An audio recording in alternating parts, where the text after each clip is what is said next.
mais uma vez neste domingo pela manhã, estamos reunidos em Teu nome, com a disposição de entendermos ainda mais os Teus ensinamentos, onde nos disse: conhecereis a verdade e a verdade vos libertará. Estamos retomando as nossas atividades na Casa Espírita com a proposta de conhecermos o que os Teus orientadores, trabalhadores da Tua seara trazem para o nosso conhecimento. Conhecermos o que os sacerdotes do Espírito, que se fizeram matéria, que estão encarnados entre nós, também trazem para o nosso conhecimento. Conhecermos, Senhor, o que a nossa ânsia e a nossa sede de aprendizado e de luta busca para o nosso aprimoramento interno e nas nossas relações familiares, sociais e espirituais. Rogamos, Senhor, que neste momento de dor que o planeta vive, nós saibamos ser instrumentos fiéis na Tua seara, no cadinho que é colocado em torno de nós. Que cada pessoa, envolvida de forma direta ou indiretamente com a providência divina, possa receber os benefícios do Teu aconselhamento, da Tua paz, e que de uma forma ou de outra, nesses momentos de dificuldade, nós saibamos externar um pouco daquilo que nós conhecemos e estamos fixando no nosso estado íntimo. Enfim, Senhor, proteja a nossa disponibilidade para reiniciarmos as atividades da casa. Proteja os desencarnados que convivem conosco neste ambiente no dia a dia. Os encarnados, internos, abrigados, funcionários e voluntários, para que nós saibamos dignificar o Teu nome nas relações mais saudáveis, de conformidade com o que já conquistamos. Que a Tua paz esteja no nosso ambiente e assim seja. Ok? Então, o que a gente vai fazer? Primeiro nós vamos apresentar um vídeo de um médico, porque o nosso tema é espiritualidade na pandemia. Nós vamos pegar o vídeo desse médico e a partir desse vídeo nós vamos tecer alguns comentários e trazer a partir daí a visão que a espiritualidade tem trazido para nós nas diversas associações aí, ok? Podemos ir? Esse médico, Dr. Belmiro Darcy, ele é lá de... Meu nome é Belmiro Darcy, sou médico em Presidente Prudente, São Paulo, e farei uma observação para a sua reflexão. O que determina se uma pessoa vai viver ou morrer diante da contaminação pelo coronavírus é sua imunidade, a condição em que se encontra o sistema de defesa do seu corpo. Repito, é a imunidade que determina a vida ou a morte. Essa é a chave para enfrentar o coronavírus sem adoecer, sem complicar e sem morrer. Observe que o coronavírus não tem elevado poder de agressão. Tanto é que de uma população geral que ele contamina, apenas 20% desenvolve a doença. Quer dizer, alguns chegam até nem sequer a manifestar sintomas. Isso mostra que não é o seu poder de agressão que está prevalecendo, mas é a fragilidade das pessoas. Então, porque se ele fosse de elevado poder, um maior número de pessoas adoeceriam, a grande maioria adoeceria, mas não é o caso. Então, mais e pior do que a contaminação pelo coronavírus é a fragilidade do corpo, é a falta de imunidade. E é isso que precisa ser combatido, precisa ser melhorado. Então, aumentar a imunidade é a chave. Como? É simples, né? E agora eu falo direto para você. Dê ao seu corpo o que contribui para aumentar a imunidade e evite tudo o que prejudica. Então, o que dá? Beba água em abundância. Mais de 2 litros por dia, mesmo sem sede. 2. Coma bons alimentos, comida de verdade, principalmente os vegetais, legumes, verduras e frutas. As especiarias, o açafrão, o manjericão, o alho, cebola, toda essa linha de especiarias é mais do que alimento, é verdadeiro medicamento. 3. Tome banho de sol. Onde entra o sol sai a doença. O sol é um grande elemento vitalizador, né? 15 minutos por dia entre 10 e 4 da tarde. 4, passe mais tempo ao ar livre, ar puro. 5, faça exercícios físicos, mais atividade, mesmo estando em casa, né? 6, descanse o corpo e a mente. Durma cedo e acorde cedo, brinque, alegre-se, fuja do envenenamento mental, de notícias que, na verdade, criam mais uma condição de tensão na sua mente do que contribuição para um bem-estar, né? E agora vamos ver quais são as coisas que prejudicam e que você deve evitar. O açúcar, os doces, as guloseimas, o excesso de amidos, massas, tudo que vai dar origem a açúcar. O leite de vaca e derivados, os produtos industrializados. Porque todos esses que eu citei, eles criam no corpo um ambiente propício para a multiplicação dos vírus e, além de que, prejudicam a imunidade. Então perceba que todas as ações citadas são ações simples, porém capazes de rapidamente aumentar a imunidade e a probabilidade de que os resultados sejam de resistência, de cura e de vida, mesmo diante da contaminação pelo coronavírus. Assim, lave e limpe o que você quiser, como puder, mas não se esqueça que é sua imunidade que vai garantir sua vida. Um grande abraço. Deus lhe abençoe. Ok. Escrevi aqui alguns pontos essenciais para a gente discutir sobre a colocação que ele faz para nós em relação à questão da imunidade. Imaginem vocês, olha só que ele começa dizendo que o vírus não é agressivo. Olha que isso é interessante. O vírus ele não é agressivo. Mas, se a pessoa não estiver cuidando de si, o vírus agride. Por quê? Porque ele encontra um ambiente propício. Então, se ele encontra um ambiente propício, ele passa a se tornar agressivo.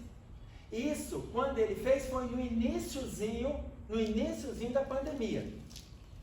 Então, eu peguei a estatística só de Belo Horizonte, início de setembro, tem um mês, no início de setembro, nós estávamos, no início de setembro, com 1.079 desencarnados, no início de setembro. Ou seja, já tinha passado de março a setembro, o quê? 6 meses. 6 meses. 1.079 desencarnados. 97,2%, 97,2% eram pessoas que tinham comorbidades. Pessoas que tinham comorbidades. O que significa isso? Pessoas que não estavam se cuidando e já tinham outras doenças associadas. Diabetes, pressão alta, obesidade. Vocês imaginem que se tem comorbidade, o risco é maior. Se tem comorbidade. Desse grupo, sem comorbidades, desencarnaram em 6 meses 30 pessoas. Em Belo Horizonte. 30 pessoas. Dessas 30, 26 homens e 4 mulheres. Tá? 26 homens e 4 mulheres. Sem comorbidade, sem doença associada, 30 pessoas desencarnaram em 6 meses. Isso justifica a fala que o Dr. Belmiro Das está trazendo para nós. Não é esse fator agressivo. Mas o que ele coloca? Lave o que puder, higienize o que quiser, ou seja, o que ele está querendo dizer? Não descuide, não descuide. Quando nós colocamos ali o tapete na entrada, o álcool, todo mundo de máscara e tal, ou seja, é para a gente não se descuidar. Entretanto, mesmo que a gente não se descuide, não significa que nós não iremos adoecer. Falei de 30. Gente, 30 não está dentro da previsão da espiritualidade, não? 30 para 6 meses? Por que 26 homens e 4 mulheres? Porque os homens são mais relaxados. Os homens são mais relaxados. Os homens facilitam mais as comorbidades. Tanto que o índice de morte masculino é mais cedo, a previsão de vida é menor masculino do que o feminino. Os homens se envolvem mais com excessos, com vícios, com velocidades, muito mais do que a mulher. Mas veja os itens que ele coloca que facilita. Agora é para a gente fazer uma autoavaliação. Como que está a sua imunidade? Porque tem gente que está dentro de casa, fica dentro de casa, porém se alimenta mal. Mas está dentro de casa por causa do vírus. E aí, olha o que ele coloca. Água em abundância. Água em abundância. Eu não sei se vocês repararam, talvez não tenha mostrado aí no início do vídeo. O vídeo começa assim. A primeira frase que está no vídeo, antes do Dr. Belmiro falar, está assim. Assista 10 vezes. Gente, para assistir 10 vezes, quer aguardar isso. Olha aqui, água. Tem gente que fala assim, eu quase não bebo água, só bebo quando estou sede. Então a pessoa já não se ajuda. E ele coloca água em abundância. Beba muita água. Alimentação. Ele fala até o tipo de alimentação. Ele fala frutas, verduras, legumes. Aí ele fala alho, cebola, açafrão. Você imagina? Ele está indicando para nós a só alimentação natural. E olha que interessante quando ele fala do sol. Onde entra o sol, quem lembra a frase? Sai a doença. Onde entra o sol, sai a doença. Gente, mas arranja. E olha o tempo que ele pede. Quantos minutos? 15 minutos de sol. 15. Que hora? Entre 10 e 16. 15 minutos. Não é para praia, não, gente. É engraçado que nem tem. Você escreveu horas? Entre 10 e 16. Você escreveu horas? 15 minutos, desculpa. 15 minutos. 15 horas de sol. Nossa, e morre mesmo. A mulher vai Mas, eles estão falando que agora, nesse período que está fazendo 38 graus em Belo Horizonte, o período de tomar sol não é de 10 às 16, porque a chance de você está muito alta, ainda mais os animais também, né? Os animais e as pessoas. Porque o sol é muito quente. Se tomar um sol, vou pegar um exemplo aqui. Se pegar um solzinho 8h30 da manhã, tá ótimo, gente. 15 minutos de sol. Aí ele chega e propõe ar livre. Aqui já virou um problema para os internautas, né? Já virou um problema. Tá? Nós lembram quando daqui a pouco, quando a gente for falar das doenças aí, né? Você imagina, nós estamos tendo problemas de postura, conversando com ortopedistas. Ele colocou para mim o quanto que está dificultado o tratamento com as pessoas, porque elas não querem sair da postura normal.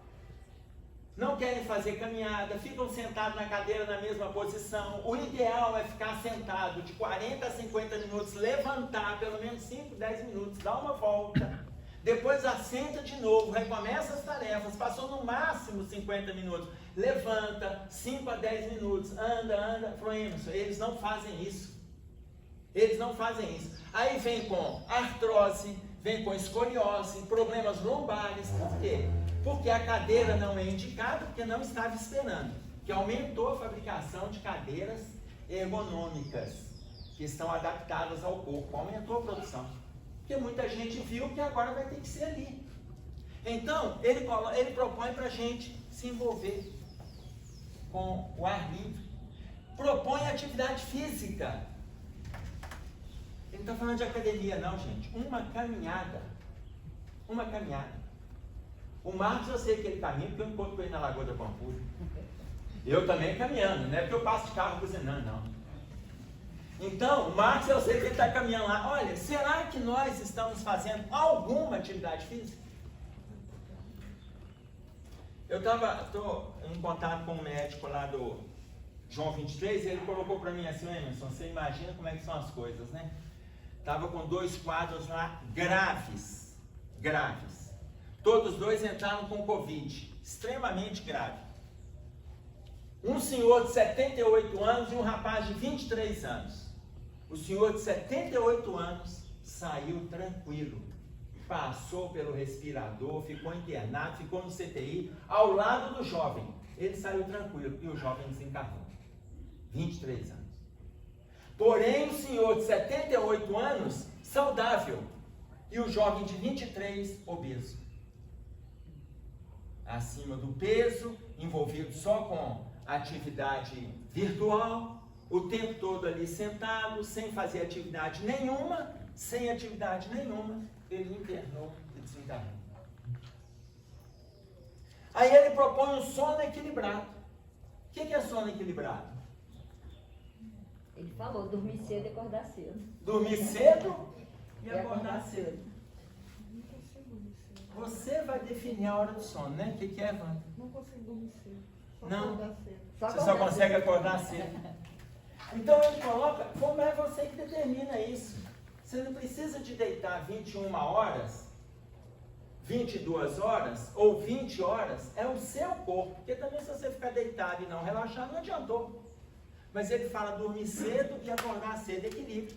Aí ele fala, esse movimento é para trabalhar a mente saudável. Isso que ele coloca aqui, nós vamos ver o Martins Peralva colocando no livro Estudando a Mediunidade, no capítulo 31, intitulado Comunhão Mental. Ele fala para nós do pensamento positivo e do pensamento negativo. O que? A chuvinha? Gostou? Tá aí para limpar o psiquismo, né? Dos nossos pesos mentais. Então ele coloca para nós a importância. Veja, essa colocação dele é a mesma que o Peralva coloca para a gente no livro Estudando a Mediunidade, que o André Luiz coloca no livro Nos Domínios da Mediunidade. Tudo bem? Aí ele coloca o ponto, o cuidado que a gente tem que ter com o negativo. Ele pede para evitar açúcar, aí ele fala junto, açúcar, amido, massas, leite. Mas veja, gente, não é extinguir, não. É porque tem pessoas que se alimentam só disso. Só se alimentam disso. Ah, mas por que o leite? Existem estudos positivos e negativos a respeito. Que pode desenvolver diabetes, pode desenvolver o câncer, mas isso está comprovado? Não, são estudos. Da mesma forma que ele fala, inclusive, leite de vaca. Os outros nem entraram nos estudos ainda. Então, é uma questão de equilíbrio. Você pega lá estudos, alimentos industrializados. Tem gente que fala assim, eu não gosto de tomar remédio. Não gosto de tomar remédio. Mas come sardinha, refrigerante, tudo enlatado. Mas remédio, remédio não. Mas não abre mão dos enlatados, condimentos, fermentos, tudo que vem ali, cheio de agrotóxico, mas remédio não toma, não. Então, ele pede para a gente o quê? Vigilância em relação à nossa alimentação. Tudo bem, pegando só esse movimento. Tá fácil? Mexer a cabeça, gente, pode mexer. Eu acho que vocês destreinaram um pouco esse tempo todo sem estudo. Se a gente pega aqui, tá fácil ou não? Tá fácil. Ok, é acessível. É interessante ver, tem algumas doenças que às vezes não tem cura, mas tem tratamento, tá?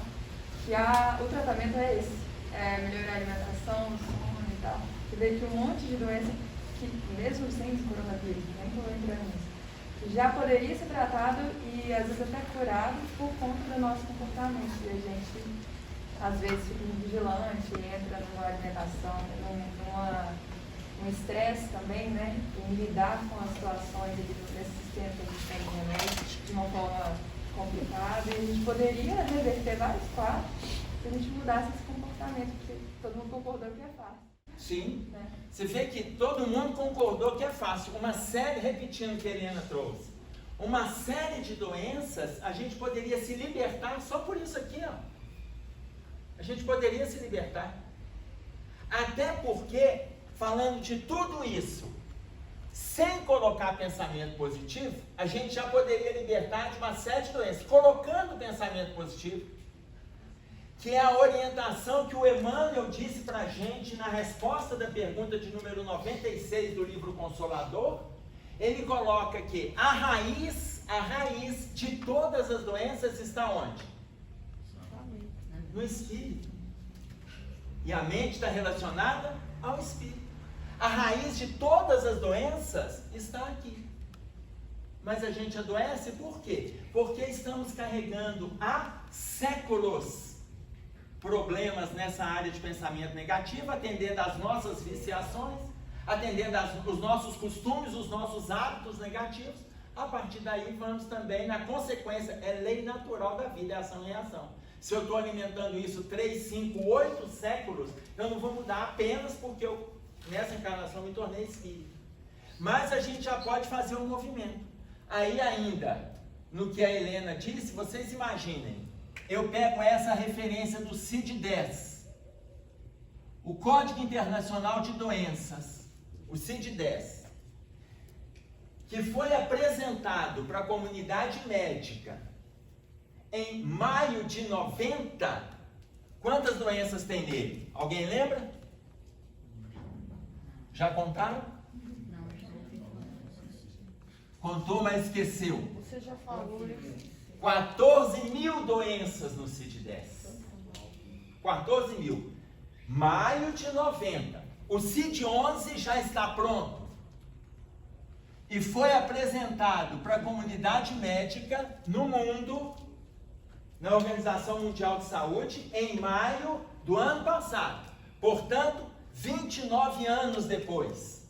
Quantas doenças tem lá no CID-11? Mais de 50 mil. 55 mil doenças. Ou seja, em 29 anos, quase que quadruplicou o número de doenças em 29 anos. Se as enfermidades praticamente quadruplicaram, você imagina que quanto mais a gente se envolve com a falta disso aqui, mais a gente adoece. A nossa alimentação, no geral, está relacionada a isso aqui. Além disso, pensamento negativo. E aí o CID-11 mostra isso para nós. O CID-11 ainda não está em vigor. Ele foi apresentado para a comunidade médica em maio do ano passado. Ele entra em vigor em janeiro de 2022, para que o mundo comece a se adaptar à nova linguagem. E não terá um livro, porque o CID-10 nós temos um livro, o CID-11 ele vai ser todo virtual, que ele já é um livro, um compêndio, o CID-10. Imagina 55 mil doenças catalogadas. Não tem o coronavírus ainda. Tem. Já? É porque o coronavírus, a gente fala dele como se fosse algo do agora, né? Mas ele não é de agora. Ele não é de agora. Aumentou agora. Aí, como ele já tinha surgido antes, já tem, inclusive já tem doença, você imagina, já tem doença que os orientais estão discutindo e que não deu tempo ainda de entrar no CID-11. Doenças visuais, por causa do excesso da tecnologia. E eles já estão discutindo infecção nova que apareceu nas vistas e eles não conseguiram ainda aonde que encaixa ali, mas vai aparecer no CID-11, porque ele está sendo adaptado. Oi? Aqui é o Silene já está quase cega de novo. Pois é, mas ainda está no 10. As coisas vão agravar, fica tranquilo. Aí, olha a pergunta. Olha agora, do lado espiritual, olha a pergunta 784 do Livro dos Espíritos. Qual ano mesmo que o Livro dos Espíritos foi apresentado para a Terra? 1857. Olha a pergunta que Kardec faz. A perversidade do homem é bem grande e não parece marchar para trás, em lugar de avançar, pelo menos do ponto de vista moral? A perversidade da criatura é bem grande. Não está parecendo que as pessoas estão caminhando para trás no ponto de vista evolutivo, pelo menos na área moral? Parece ou não? O que vocês acham? Quando a gente vê o estado que as coisas estão hoje. Muitos aproveitaram essa pandemia e melhoraram, mas muitos pioraram. Aí vai entrar o lado espiritual, se a gente está dando conta de aproveitar para fazer reflexões de melhoramento. Mas no geral não parece que está ruim? Parece, ok. Todo mundo concorda? Kardec também concordava. Kardec também achou isso. A espiritualidade responde: é aí que você se engana. Viu que a gente está indo bem? É aí que você se engana. Observa bem o conjunto da obra. Observa o todo. A gente costuma olhar pontos isolados, né? Aí você pega um problema aqui no governo ali, você pega um problema no Pantanal, você pega um incêndio e a gente vai pegando pontos isolados e vamos fixando os pontos isolados como se fossem situações negativas. Aí ele coloca: é aí que você se engana. Observe o conjunto da obra e verás que o ser humano avança, visto que compreende melhor aquilo que é o mal, que cada dia ele passa a corrigir os abusos. Visto que a gente compreende melhor o que está errado, e cada dia a gente começa a corrigir os abusos. Aí ele diz mais: agora olha isso aqui, quando eu falo assim, pode ficar tranquilo que vai piorar. A gente parece que está brincando, né? Os espíritos também estão falando, é isso mesmo. Aqui: é preciso o excesso do mal para fazer compreender a necessidade do bem e das reformas. Se é preciso o excesso do mal, a palavra é excesso. Gente, se é preciso o excesso do mal, o que significa? Vai piorar. Então, na hora que piora, a gente começa a dizer: ai meu Deus, não é possível. Não estou acreditando que isso vai acontecer. Gente, está escrito aqui. Está escrito no livro dos Espíritos, está escrito na Gênese. Está escrito. Aí, na hora que acontece, a gente abre porta para o desespero. O engano é nosso. A gente não quer entender o que está escrito. 784. Então, é preciso o excesso do mal para fazer compreender a necessidade do bem e das reformas.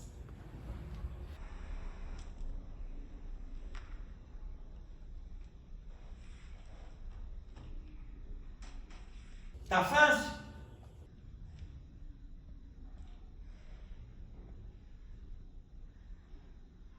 Tá tranquilo até aí? Pode falar, Marcos. O demônio do meio-dia, eu recebi com depressão, ele dá essas dicas todas aí. Se você ficar depressivo dentro de casa, sem fazer exercício, só vai passar. A única coisa que faltou lá no livro Demônio do Meio-Dia é que não fala, porque vai falar da atividade do acompanhamento psiquiátrico, no quadro depressivo, acompanhamento psiquiátrico, acompanhamento terapêutico, atividade física, mas não fala de atividade filantrópica. O livro Curar, do psiquiatra David Servan, da França, ele coloca atividade psiquiátrica, acompanhamento psiquiátrico, acompanhamento terapêutico, atividade física, trabalho no bem. Trabalhar no bem, atividade filantrópica. E ele trabalha, esse livro só trabalha 3 itens: depressão, estresse e ansiedade. Só os 3. E ele coloca os 4 itens como sendo essenciais. Então vocês imaginem, nós podemos abrir porta para a doença ou porta para a saúde. A espiritualidade coloca para nós aqui que, olha, o excesso do mal é preciso que ocorra para fazer compreender a necessidade do bem e das reformas. Por mais que a gente veja que as coisas estejam negativas, não, gente, tá tudo bem. Tá tudo caminhando, não tem nada negativo, não. Tá tudo certo. Tudo bem? Ok. E aí, essa a visão que a ciência traz, o que a doutrina tem colocado para nós, mas em 15 de setembro, a espiritualidade, Divaldo colocou assim para nós. 15 de setembro do ano passado, a espiritualidade, conversando com o Divaldo, colocou assim: soou um clarim no plano espiritual. E aí o Divaldo coloca: soou um clarim, lembrando o que aconteceu em 1939 na cidade de Nosso Lar, quando estava abrindo porta ao mundo para a Segunda Guerra Mundial. Soou um clarim no plano espiritual para que as cidades se alertassem para a quantidade de vidas que seriam dizimadas pelo egoísmo do ser humano. 1939. E aí ele coloca agora, soou um clarim, novamente no plano espiritual. 15 de setembro do ano passado. Em dezembro começaram a chegar as notícias de um surto que estava acontecendo no interior da China. O surto deste vírus virou uma endemia, porque estava ainda regionalizado. Depois começou a ganhar fronteiras, e a Organização Mundial de Saúde, a partir de janeiro, considerou como pandemia. Porque o surto é localizado, a endemia começa a ganhar uma proporção maior do que o surto, e a pandemia começa a ganhar fronteiras. Quando os dados começaram a chegar para nós, começaram a chegar a partir de janeiro. Setembro, a espiritualidade já falou que iria acontecer. 3 meses antes, como ela tinha feito em 1939, antes de desencadear o início da guerra, antes do início, 3, 4 meses antes, alertou as principais cidades do plano espiritual que iriam receber os acidentes, os dizimados, tanto os criminosos, quanto aqueles que foram agredidos por esses criminosos. E todos estariam retornando ao plano espiritual. 1939, 1945, quando acabou a guerra, nós tivemos aproximadamente 40 milhões de vidas dizimadas em 6 anos. Uma média de 8 milhões de pessoas que desencarnaram. Foram 10 milhões de católicos, 20 milhões de russos, 1.900 sacerdotes, mais aí em torno de 8 a 10 milhões de outras nacionalidades. Entre judeus havia em torno de 6 milhões de judeus.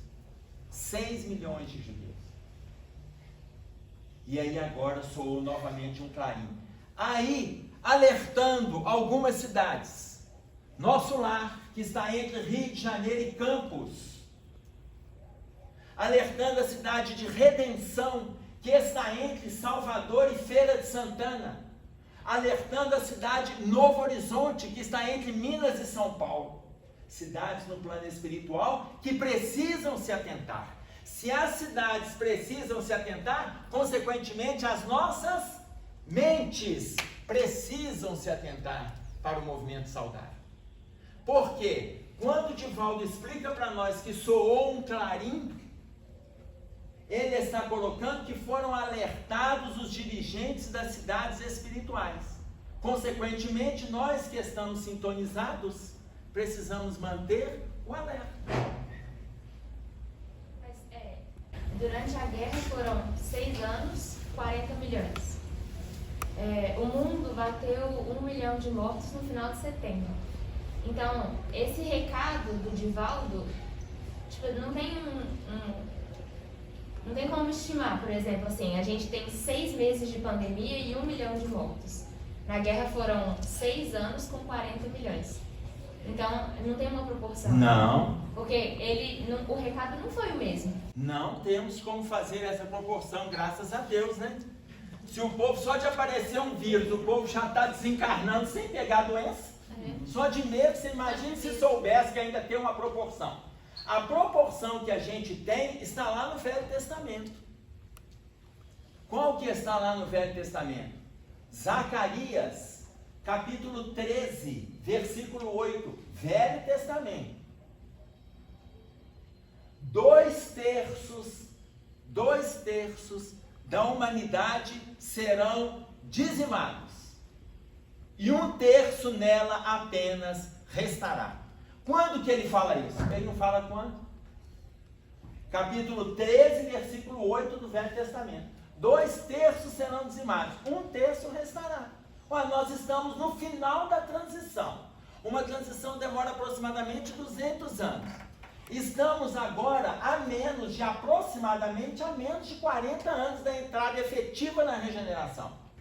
Estamos no ano 2020. Segundo Emmanuel, no livro Plantão de Respostas, ele coloca para o Chico que nós deveremos entrar na regeneração a partir de 2057. Ele não fala a partir, ele fala por volta de 2057. Pode ser 2048, pode ser 2063, a partir ou por volta de 2057. Estamos então uma média de 40 anos para entrar na regeneração. Segundo Zacarias lá atrás, ele coloca para nós: 2/3 serão dizimados. Olha, um dos motivos, doenças. Ah, mas aí de onde que a gente tira que as doenças? A Gênese. Capítulo 3 da Gênese, o bem e o mal. Item 6, 4 itens envolvidos com as viciações morais, 4 itens irão se agravar no planeta. Quais os 4? Calamidades, tragédias, guerras e enfermidades. Veja bem, a Gênesis está falando para nós dos 4 itens. No item 6 do capítulo 3. A 784 do Livro dos Espíritos fala: é preciso o excesso do mal para fazer compreender a necessidade do bem e das reformas. Vai ou não vai agravar? Tudo bem. Se vai, gente, depois da gente ler, estudar, divulgar, pregar, falar que a gente tem fé, na hora que aparece, o que a gente faz? Desespero, cria o pânico.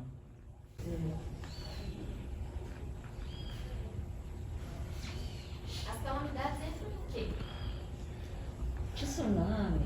Tsunami é calamidade. Brumadinho acabou de passar por uma calamidade ou tragédia. Terremoto. Mariana acabou de passar. Terremoto do Haiti, que nós tivemos em 2010, 2011. O Chile também.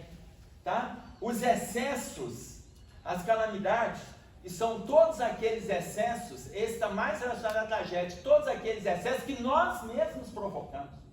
Então, por exemplo, o que poderemos aparecer de pessoas com problema respiratório pelos excessos provocados na nossa fauna e na nossa flora, destruindo tudo, principalmente a nossa flora? Você imagina, nós podemos despertar doenças respiratórias para daqui a algum tempo. Nós estamos criando mal-estar. Calamidade. Qual é a diferença de calamidade e tragédia? A tragédia, muitas vezes, ela vai pelo excesso. A calamidade, ela está dentro daquilo que é natural. A calamidade está dentro do natural. Terremoto é natural. Agora, o que eu faço nesse terremoto? Eu posso provocar tragédias. Tem pessoas que estão vendo incêndio, e aí ele vai lá e coloca mais fogo. Olha a tragédia. Já existe a calamidade. Uma faísca que saiu de um fogão a lenha, por exemplo, que pegou um mato seco, não foi nem intencional, aquele não foi nem criminógeno.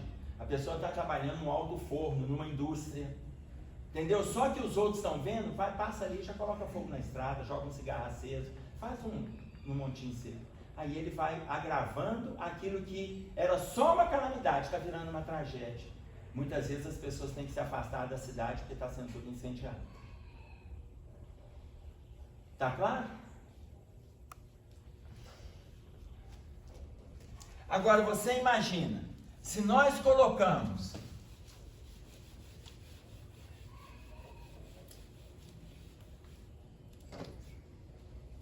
os 4 itens, quais foram os 4 que a Gênesis coloca para nós? Guerras, Calamidades,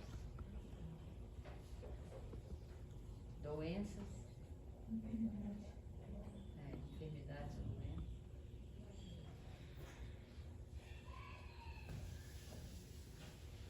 enfermidades,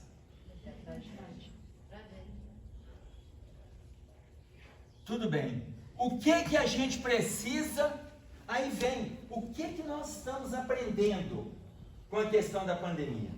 A espiritualidade colocou que iria acontecer. O Livro dos Espíritos coloca para nós que precisamos do excesso do mal para caminharmos na direção do bem.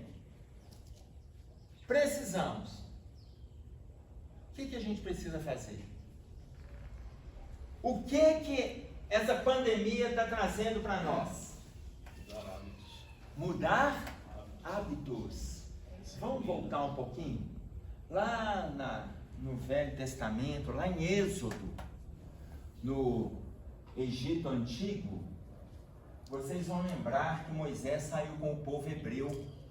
E aí o povo, seguindo Moisés, eles deixaram de ser vassalos do faraó para se tornar o povo de Deus. Começaram a seguir Moisés. E por 40 anos eles foram acompanhando Moisés. E eles acompanharam Moisés e reclamavam, e murmuravam, e discursavam, e brigavam. E eles ficavam, mas até quando nós vamos continuar andando? Eles estavam numa quarentena, mas eles não entenderam que eles estavam livres da escravidão promovida pelo faraó. Eles não entenderam. E eles continuaram ali naquele movimento de assolar o bem-estar de Moisés, que estava em contato direto com Deus. Eles não entenderam que eles estavam deixando de ser escravos para serem livres, que eles estavam deixando de trabalhar com o faraó para trabalharem direto com a divindade. E eles reclamavam, pelo menos lá a gente era escravo, mas tinha alimentação. Quem nos dará as cebolas que tínhamos lá no Egito? E eles continuaram reclamando, e Moisés foi ouvindo essas reclamações por 40 anos. E ele foi andando em círculo até chegar na chamada terra prometida. Mas por que Moisés fez esse movimento? Para que aqueles agressores mudassem de posicionamentos, desencarnassem. Muitos desencarnaram nesse movimento. Mudassem seus posicionamentos mentais, mudassem as suas relações físicas, e Moisés circulou até chegar na terra prometida. E encontrou na terra prometida fontes cristalinas, encontrou mel, encontrou azeite, romãzeiras, figueiras, que estavam ali aguardando pelos eleitos de Deus. O Emerson, provavelmente ele fez o mesmo caminhada da transição e chegou lá com 1/3, provavelmente. Né? Pode ser que tenha chegado com 1/3, como não tem esse dado, né? Às vezes 2/3 foi ficando pelo caminho. Porque esses 2/3 estavam até arrependidos de segui-los, né? Se é que existe essa numeração, mas era um processo natural, como é um processo natural agora da transição. Sim. Né? Pelo caminho a gente vai ficando aí. Agora, a gente pode avaliar com a nossa quarentena hoje. A quarentena deles durou 40 anos. A nossa quarentena está caminhando para o 6º mês, daqui a alguns dias. Estamos chegando a 6 meses de isolamento. E aí as pessoas, veja bem, não temos as tábuas dos 10 mandamentos, não temos as tábuas. Mas temos as leis governamentais, temos os órgãos oficiais, temos as redes sociais, aonde nós também temos que utilizar isso em nosso favor. Nós também temos que utilizar em nosso favor. Porque as informações estão chegando para nós. Aí, é momento de nós fazermos revisão. As pessoas estão falando no novo normal. Gente, que novo normal? Quando é que esteve normal? Que novo normal? Quando isso tudo acabar, vai para o novo normal. Não, gente, quando isso tudo acabar, talvez a gente vá para o normal. O normal é a gente respeitar o próximo. O normal é amar o próximo como a gente se ama.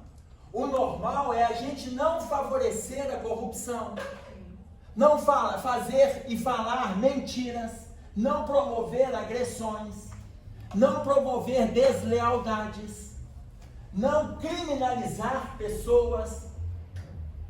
Então, quando fala um novo normal, voltar para o que era antes não era normal, antes era patológico, as nossas relações estavam doentes, e as pessoas estão com dificuldade de entender isso. E o mercado, quando ele começa a voltar, já começa com as mesmas agressões mercadológicas, financeiras, dizimando pessoas, Você imagina o órgão que ganhou o Prêmio Nobel da Paz? O que ganhou o Prêmio Nobel da Paz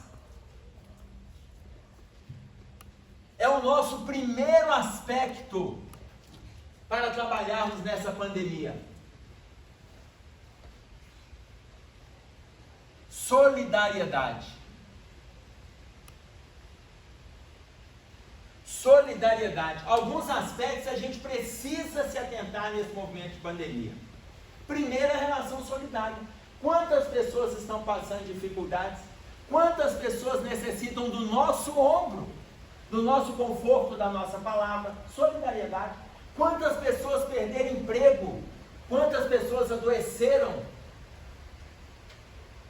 O que a gente pode oferecer nesse movimento? O que nós podemos oferecer? Solidariedade. O órgão que ganhou o Prêmio Nobel da Paz, que saiu agora, essa semana que passou, ele é responsável, foi um órgão responsável por alimentar aproximadamente 83 milhões de pessoas. É um órgão dentro se eu não me engano, é dentro da Organização Mundial de Saúde, preocupado com a alimentação, com a fome no mundo. O idealizador levou o Prêmio Nobel da Paz, por quê? Porque ele está com uma preocupação solidária. Muitos de nós nos envolvemos com a nossa casa, com o nosso bem-estar, e a gente não se prende com um movimento solidário nesse momento de pandemia. Segundo valor,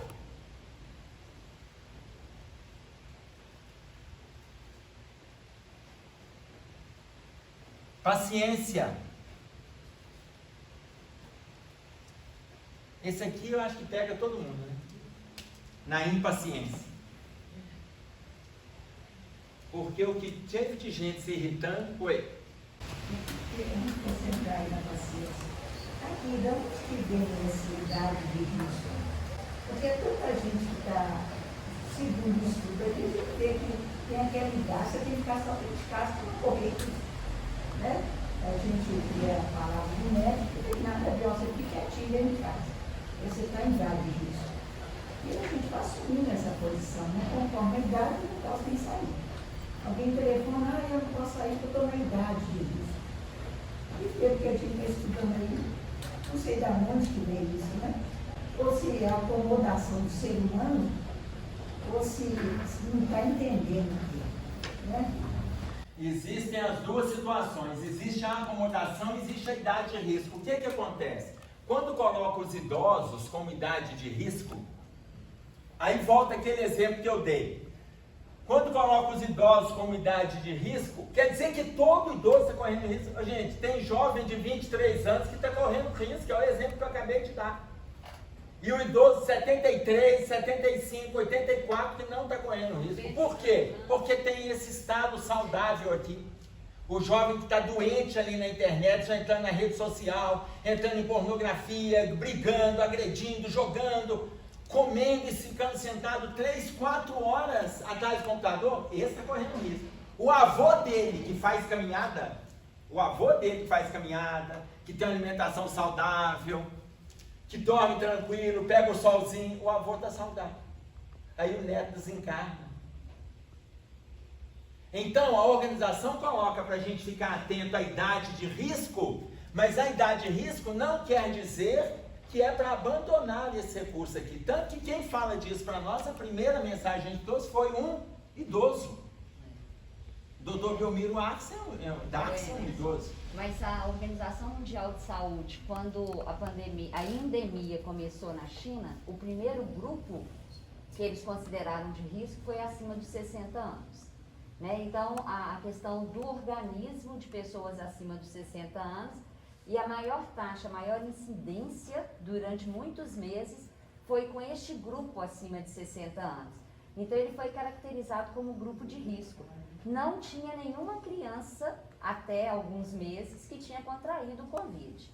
Nem saudável, nem criança que tinha alguma outra dificuldade respiratória, então nenhuma tinha contraído. Quando começaram a aparecer as primeiras crianças e os primeiros jovens.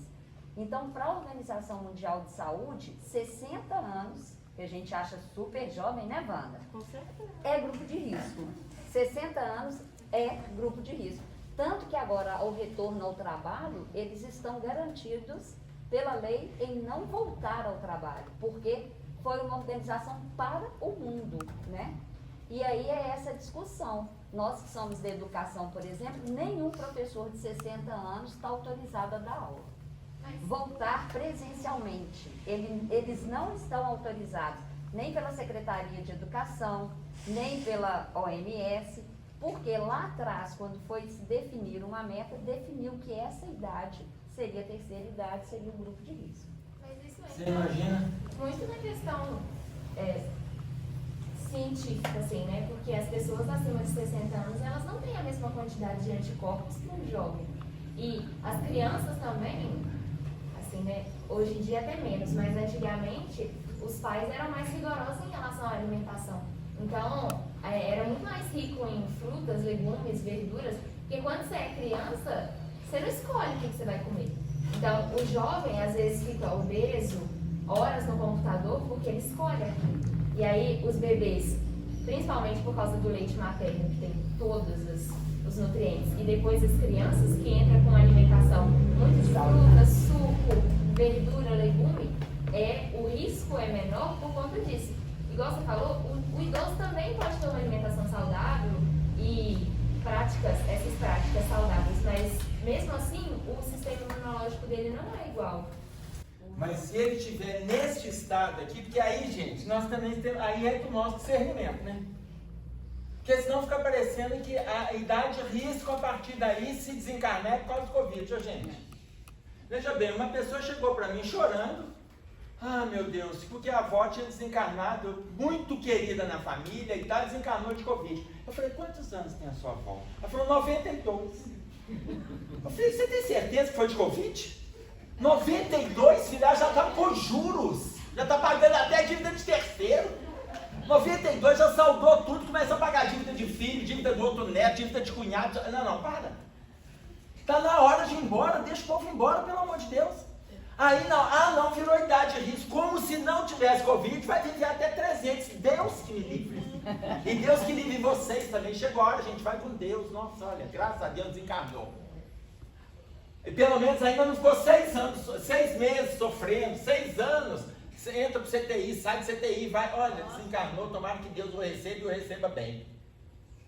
Então você imagina, o movimento é de solidariedade, o movimento é de paciência. As pessoas estão se incomodando tanto, estão se irritando tanto. Agora, olha o que a espiritualidade faz. Enquanto a gente se agita, a espiritualidade, ela construiu atendimento, leitos para atendimento individualizado para aqueles que estão desencarnando pelo Covid.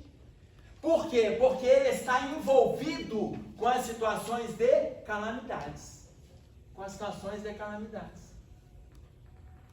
Da mesma forma que aconteceu na destruição das Torres Gêmeas, os desencarnados ali foram atendidos individualmente, atenção. Foram aproximadamente 3.000 pessoas, na hora que os aviões entraram nas Torres Gêmeas, 3.000 pessoas, eles foram atendidos individualmente. Outro exemplo, o acidente da TAM em 2007 no aeroporto de Congonhas, estava ali, atendendo individualmente os 199 que desencarnaram dentro do avião e o posto de gasolina que estava na frente da pista de Congonhas. Os 199 foram atendidos individualmente, estavam ali fazendo atendimento. Santos Dumont, Juscelino Kubitschek e Bezerra de Menezes. Estavam os 3 reunidos fazendo desligamento daqueles espíritos que foram agredidos com o acidente da TAM. Quando chegaram os desencarnados para usufruir das energias, porque eles ainda estão muito presos à questão do vampirismo, como coloca para nós André Luiz, como eles estão muito presos à questão do vampirismo, Juscelino Kubitschek reúne com essas entidades e coloca para eles que ali todos estão protegidos e eles foram designados para fazer o atendimento individualizado de cada um que estava se retirando do corpo físico de forma trágica.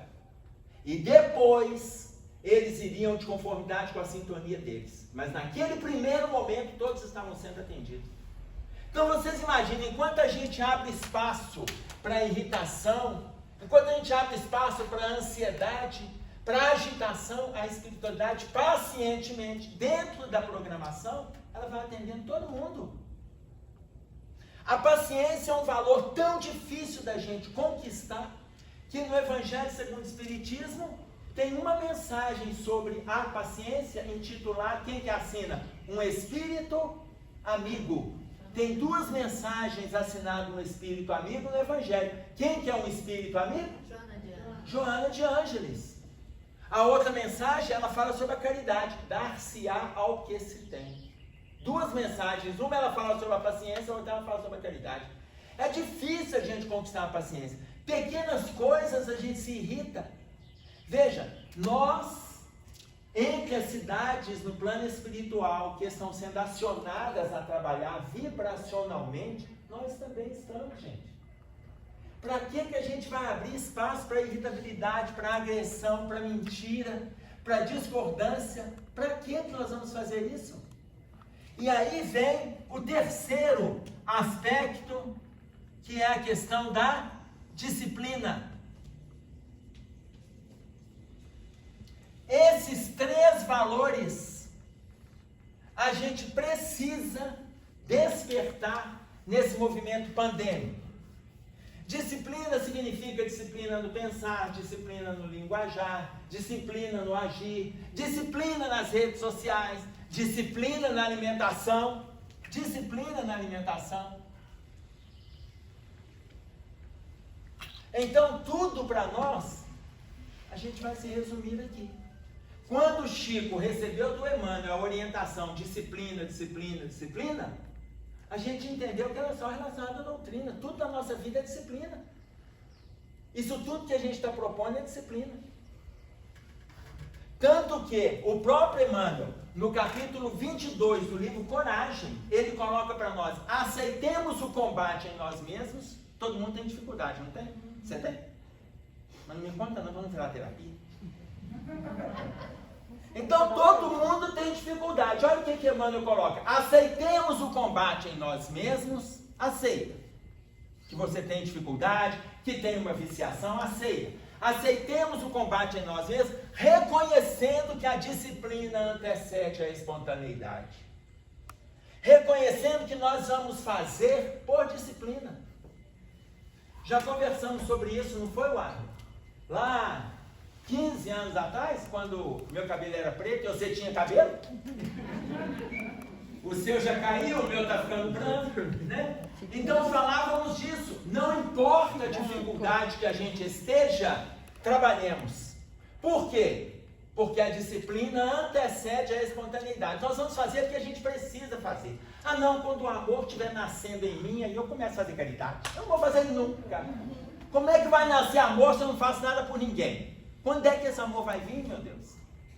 Então, aceitemos o combate, reconheça que você tem dificuldade. Aí a sua família vai falar assim: ah, você está querendo virar santa agora? Agora não, mas que eu estou no caminho, eu estou. Pronto. Você não precisa entrar em discordância, nada disso. Aceite as dificuldades que existem em você, mas reconheça que a disciplina antecede a espontaneidade. E aí, fecha o crescimento espiritual nesse movimento, que se chama fé. Imagina, a gente fala de fé, a gente fala de credibilidade, todos nós, quer ver um exemplo? Levanta a mão para mim, Quem tem fé? Quem acredita? Nem pode levantar com vontade. Tem gente com preguiça ou se descobriu? Ok. Levanta a mão para mim, agora com vontade, quem já se desesperou por qualquer motivo, mas não conta o motivo não. Quem já se desesperou? Isso, ótimo. Ok. Cadê a fé? Primeiro vem o desespero, depois murmura, queixa, se queixa, xinga, briga, depois fala assim, graças a Deus, ainda bem que eu sou espírita. Que eu entendo tudo isso. Quer dizer, veja, se desesperou, brigou, xingou, se irritou, blasfemou, é porque já faltou a fé, gente. Já faltou a fé, porque se eu tenho fé, eu não preciso disso. Eu não preciso disso. Mas, veja, o contrário da fé é o desespero. As coisas estão acontecendo. Deixa acontecer. A gente faz o melhor que a gente puder, aonde a gente estiver, e deixa as coisas acontecerem. Por quê? Porque o problema do mundo, ele não é nosso. O nosso problema, a gente tem que dar conta dele. Eu não tenho que resolver os problemas do mundo. Eu vou fazer o que está em torno de mim. Quem coloca isso para nós? Emmanuel. No Pão Nosso, se me recordo no capítulo 102, quando ele fala a importância de César. O capítulo se chama Nós e César. Em vez de nós nos prendermos a criticar o governo ou as direções, em vez de nós nos prendermos, que a gente procure ver como é que está a nossa própria direção. Mas qual que é a diferença? Como que está a direção da sua família? Como que está a direção do seu trabalho? Como que está a direção dos teus afazeres? Se cada um preocupar com a sua direção, você pode contribuir com o próximo, e com o outro, e com o outro. E ele coloca que os dirigentes, os coordenadores, as nações que têm os seus governantes, e ele coloca a partir da mensagem, dai a César o que é de César. Ele coloca que não é para a gente descuidar do governo geral, mas antes de avaliar o governo geral, se avalie na sua relação com o autogoverno. Porque a gente começa a criticar e fortalecemos o desespero. Aí vamos pegar um exemplo. Estavam lá no barco, lembra o exemplo? Estavam lá os discípulos no barco, Jesus dormindo lá na paz, que ele podia dormir na paz. O tempo fecha, temporal, raio, trovão. Pedro vai lá e acorda. Mestre, o temporal. E eles lá desesperados, e ondas, e o barco começa para lá. O que Jesus fala? Homens de pouca fé. Por quê? Porque abriu espaço para o desespero. Estava no barco do lado de Jesus. A maioria eram pescadores. No barco ao lado de Jesus, a maioria é pescador. Ô gente, você pensou que beleza? Você morrer afogado do lado de Jesus? Nós estamos correndo o risco de morrer afogado longe dele. Aí ele se desespera. A hora que ele se desespera, o que Jesus coloca? Homens de pouca fé. Por quê? Porque abriu espaço para o desespero. Jesus vai lá e pede a onda para acalmar, a onda acalma. Oi, filho. Não, é que eu ia perguntar, por exemplo, qual que é a diferença daquelas pessoas, porque aqui encarnados a gente não sabe o que a gente planejou lá. Então, qual que é a diferença das pessoas que se envolvem apenas com as suas atividades e as pessoas que se envolvem num sentido amplo? Porque, por exemplo, você disse que o problema do mundo não é nosso problema. Mas e aquelas pessoas, por exemplo, que, agora, um exemplo recente, se voluntariaram para ir até o Pantanal salvar os animais? Aquele problema não era dela, a pessoa mora no sul, mora no norte, não era dela, entre aspas, né? Ela não estava naquela região.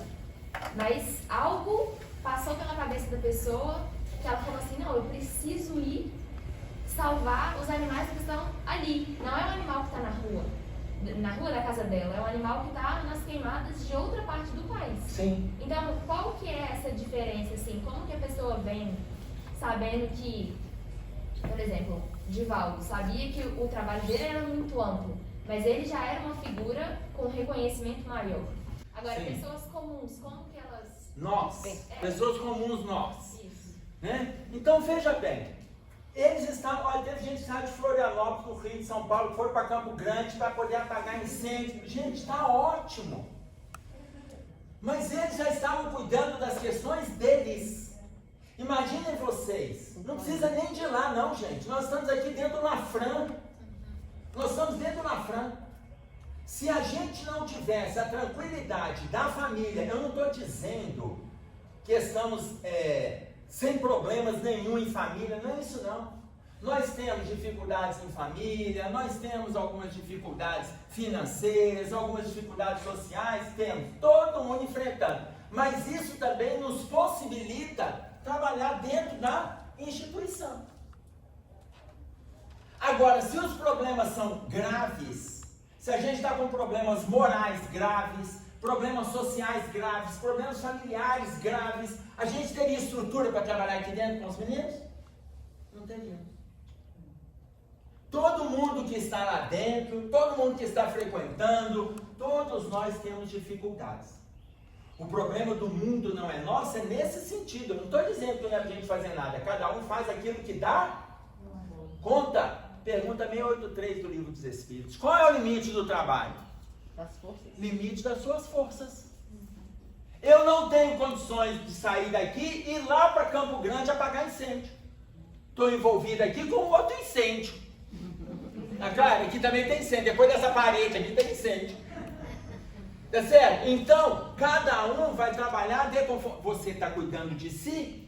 Está se governando? Está se orientando? Está estudando? Está trabalhando? Agora vamos fazer um pouco mais, um pouco mais. Então, por exemplo, quando Emmanuel fala, dai a César, explicando no texto Nós e César, a passagem do Cristo, dai a César o que é de César, aquele que se candidata à direção disso ou daquilo, ele está com uma tarefa ainda muito maior do que a nossa. Muito maior. Porque ele está com uma missão grande de direcionar um povo, mas está com um compromisso grande de não entrar nas mazelas sociais como um todo, porque senão não consegue trabalhar. Mas é muito fácil a gente começar a criticar, mas aqui está assim por causa disso, aqui está assim por causa daquilo, por causa daquilo. Mas quando você olha para dentro da sua casa, o quem está? Nós estamos falando lá, a gente está conseguindo resolver aqui. Ô Emerson, vale a pena lembrar que cada chamado é individual e de acordo com a sua sintonia. Se hoje você fosse chamado para ir para o Pantanal e fosse, e largasse tudo para ir, estaria de acordo com a sua sintonia, a sua vontade, e você estaria assumindo a responsabilidade de ir ou não ir. Sim. Né? Então isso está muito ligado espiritualmente ao que você foi e ao que você é. Então os médicos sem fronteira, não, o cara saiu daqui, está lá no Haiti como médico, ele não ganha nada praticamente, ele sofre 24 horas para salvar uma vida, mas esse é o chamado dele. Sim. E ele assumiu e é louvável e ele tem mérito em ter assumido. Só que a gente não vai no Haiti, não vai no Pantanal e também às vezes não faz de forma louvável o trabalho que nós somos chamados. Por isso vem a orientação de Jesus quando ele coloca para nós amar o próximo como a ti mesmo. É para a gente fazer pelo outro como a gente está fazendo por nós. É para a gente organizar com o outro como nós estamos organizando conosco. É para a gente atender o outro como a gente está se atendendo. Não adianta eu achar que eu vou fazer um movimento político, vou lá em Brasília, vou levantar uma bandeira. Olha, eu não tenho nenhum perfil para fazer isso. Então eu vou continuar cuidando das tarefas que eu estou envolvido aqui. E parar de criticar também. Às vezes a pessoa fala assim, nunca cuidou de uma plantinha, saiu para ir para o Pantanal. Matou os vasos que tinha dentro de casa e saiu para ir para o Pantanal. A gente tem que parar com essa postura, porque o momento dele não era o momento de cuidar do vaso, mas foi o momento agora de ir para o Pantanal. A nossa questão é não julgueis. Não julgueis. Cada um faz, gente, está lá no Livro dos Espíritos. É o limite das suas forças. Tá claro isso aí? Ok, então veja bem, a gente vai encerrar. Nesse encerramento, o que nós vamos fazer? Em vez de fazer a nossa prece de encerramento, não vamos fazer a prece de encerramento. Nós vamos colocar uma música do Tim e Vanessa que se chama Aprendiz. Vocês vão se atentar que a prece vai ser essa música para a nossa reflexão, e aí a partir de domingo nós vamos colocar no máximo 60 pessoas, 62 pessoas, nós temos 124 cadeiras, 62 pessoas, as 62 primeiras que chegarem, né, não tragam criança, tá certo? Não teremos ainda evangelização. Então, as 62 primeiras pessoas chegarem, a gente vai estar controlando a entrada, e aí a gente já senta, acomoda e vamos ter os nossos estudos a partir de hoje, todo domingo. Quarta noite, nessa quarta, nossos estudos retomam também. E essa quarta agora já é a segunda quarta, no meu caso, vai ser comigo. Nós estamos estudando a coleção da André Luiz, estamos no 4º livro, Obreiros da Vida Eterna. Nós vamos retornar, só que a gente parou lá no capítulo 6 para o 7, mas o que eu vou fazer nessa quarta? Eu vou fazer um resumo de todos os capítulos anteriores que a gente estudou para a gente retomar. Então, quem não começou, nós vamos fazer um resumo do Obreiros da Vida Eterna e vamos também continuar os nossos estudos na quarta, de 8 às 9 da noite. Combinamos? Se alguém vier com o marido, com a esposa, aí a esposa ficou, não, minha esposa já entrou, e se por um acaso chegar no número 60, o marido foi só estacionar o carro, a gente pede que ele volte para o carro, porque já chegou no número 60, mas que ele não vai embora, espera a esposa quando ela sair da reunião. Tá certo? Porque às vezes deixa a esposa e fala, guarda lá para mim. Não tem jeito de guardar não, que já está tudo guardado. O que não está marcado, está guardado. Mas se ele for estacionar o carro enquanto ele entrou, pode ser, né, que aconteça, dele ficar de fora, mas isso não é problema. Na semana seguinte ele volta, mas espera por ela. Mas também não é para deixar no meio da rua com pressa, não, né? Para estacionar. Não pode estacionar. Vem os dois juntos. Hã? Vem os dois juntos. Ou de preferência, né, entre os dois juntos. Espera ele estacionar. Hã? Espera ele estacionar. Espera, entra junto. Então vai servir a nossa festa de encerramento, essa avaliação, a gente acompanhando a letra da música do Tim Paes.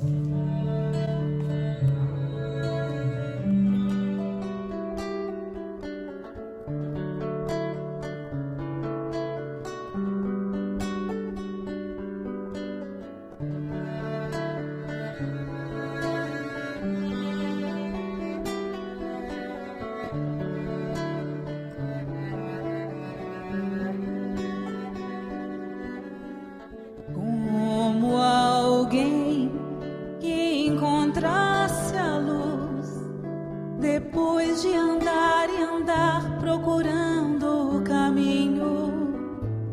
Como alguém que enfim já pudesse ouvir respostas que trazem consolo e sentido ao destino. Eu encontrei tuas páginas e sequei minhas lágrimas, percebi que a dor da semente é o parto da vida.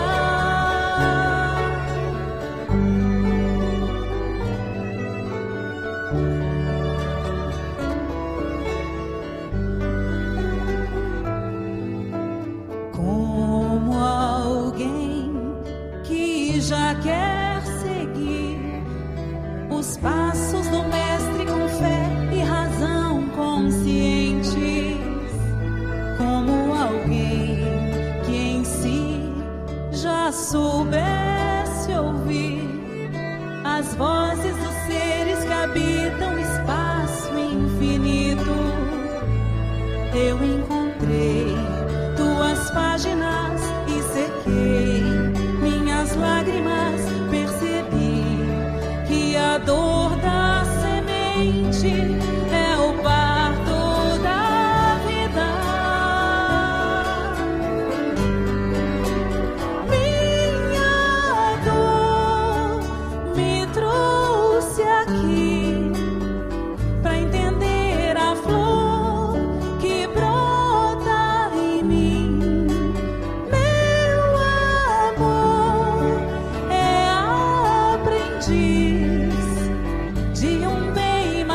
já quer seguir os passos do mestre com fé e razão conscientes, como alguém que em si já soubesse ouvir as vozes dos seres que habitam o espaço infinito.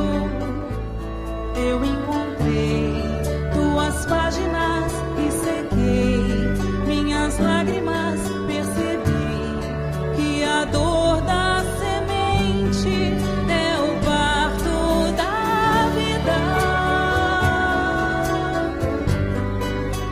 Minha dor me trouxe aqui pra entender a flor que brota em mim.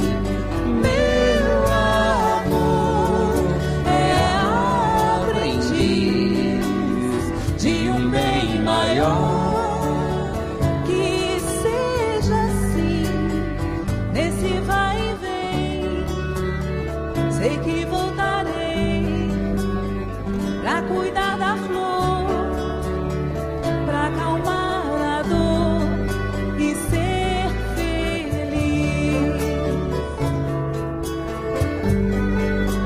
Minha dor me trouxe aqui pra entender a flor que brota em mim.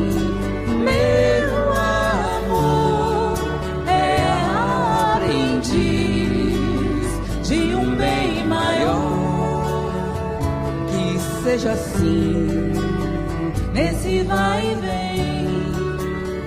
Sei que voltarei